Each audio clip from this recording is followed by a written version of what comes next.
رسول اللہ صلی اللہ علیہ وسلم نے عمر فاروق رضی اللہ عنہ کے بارے میں فرمایا لو کان بعدی نبی لکان عمر۔ یہ ترمذی شریف کی روایت ہے۔ اس حدیث کے اندر رسول اللہ صلی اللہ علیہ وسلم فرماتے ہیں اگر میرے بعد کوئی نبی ہوتے تو حضرت عمر فاروق ہوتے۔ اب چونکہ آپ علیہ الصلوۃ والسلام پر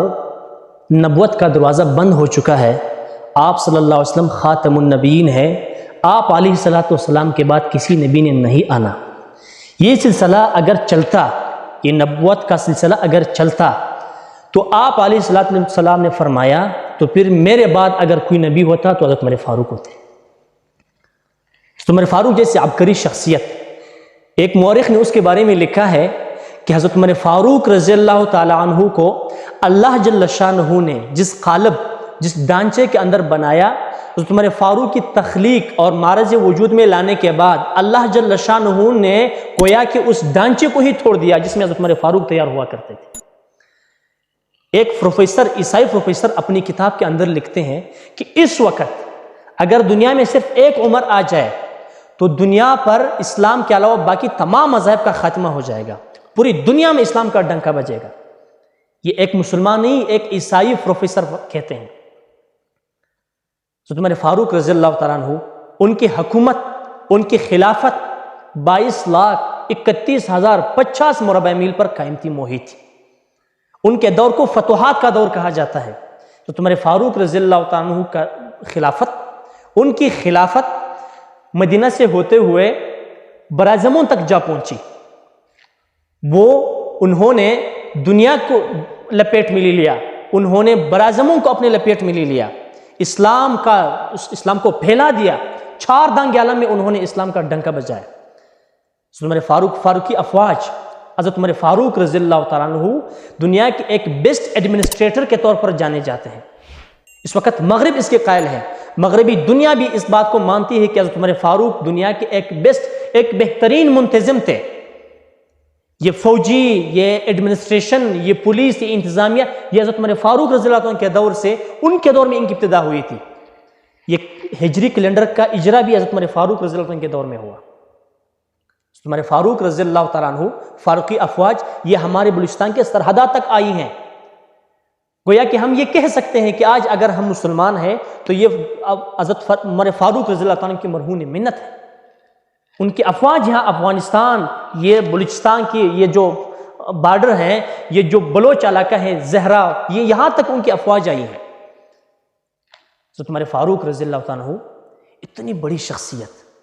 بعض نے لکھا ہے کہ ان کے 36 مقامات، بعض نے لکھا ہے 28 مقامات، ایک حدیث کے اندر تو 3 مقامات بالکل واضح ہیں کہ یہ وہ جگہ ہیں، وہ مقامات ہیں کہ یہاں پر زمین پر، فرش پر حضرت عمر فاروق رضی اللہ تعالیٰ عنہ نے آپ علیہ الصلوۃ والسلام کو رائے دی، مشورہ دیا، وہاں عرش سے ان کے قول کے مطابق وہی نازل ہوئی۔ پردے کے بارے میں جو مشورہ انہوں نے آپ علیہ الصلوۃ والسلام کو دیا، اللہ تعالیٰ نے اسی کے مطابق نازل کیا۔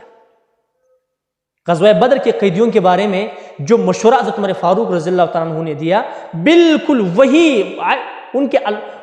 کا جو موقف تھا، اس کے موقف کی تائید بالکل اسی کے حق میں اللہ جل شانہ نے آپ علیہ الصلوۃ والسلام پر وہی نازل فرمائی۔ ایک طرف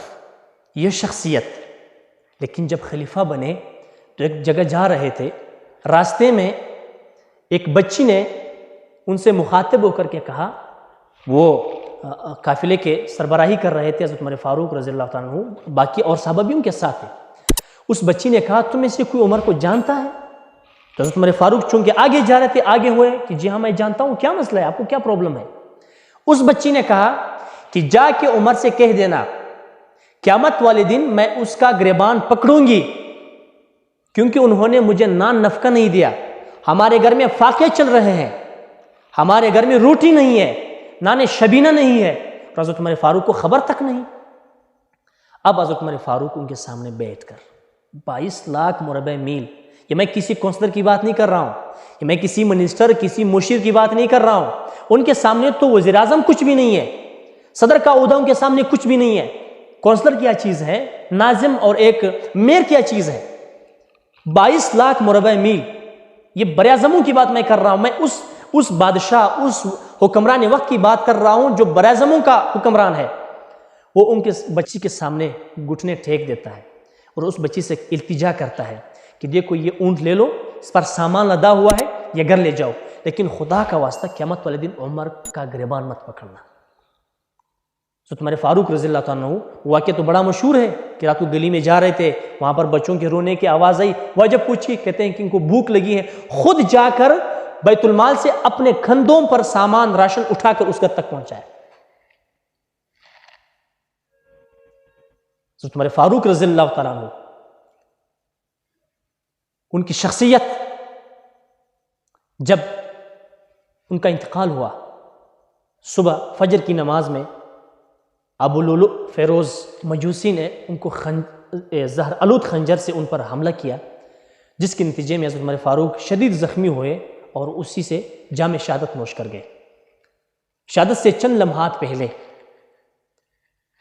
اپنے بیٹے کو مخاطب کر کے کہتا ہے کہ جاؤ امی جان حضرت عائشہ رضی اللہ تعالیٰ سے کہہ دینا کہ آپ علیہ الصلوۃ والسلام کے پہلو میں مجھے جگہ دے، میں وہاں خود کو دفن کرنا چاہتا ہوں، میں وہاں چاہتا ہوں کہ ہاں وہاں مجھے دفن کیا جائے۔ وہ بیٹا جب جانے لگا تو اس کو واپس بلا، کدھر آ جاؤ، وہاں جا کر آپ نے کیا کہنا ہے؟ اس نے کہا میں یہ کہوں گا۔ اس نے کہا نہیں، وہاں جاؤ گے تو امی جان کا دروازہ کٹکھٹا کر بڑے ادب کے ساتھ، بڑے احترام کے ساتھ ان سے کہنا کہ خطاب کا بیٹا عمر کہہ رہا ہے کہ مجھے آپ علیہ الصلوۃ والسلام کے ساتھ دفنایا جائے، ان کے پہلو میں دفنایا جائے۔ ان کو یہ نہیں کہنا کہ امیر المومنین نے کہا، کیونکہ آج کے بعد میں مسلمانوں کا امیر المومنین نہیں رہا۔ ان کا خیال یہ تھا کہ ایسا نہ ہو کہ امی جان یہ نہ سمجھے کہ وقت کے حکمران کا آرڈر ہے، ان کا حکم ہے، ان کا ماننا ضروری ہے، اس لیے انہوں نے کہا کہ ان کے سامنے امیر المومنین کا لفظ تک نہیں کہنا۔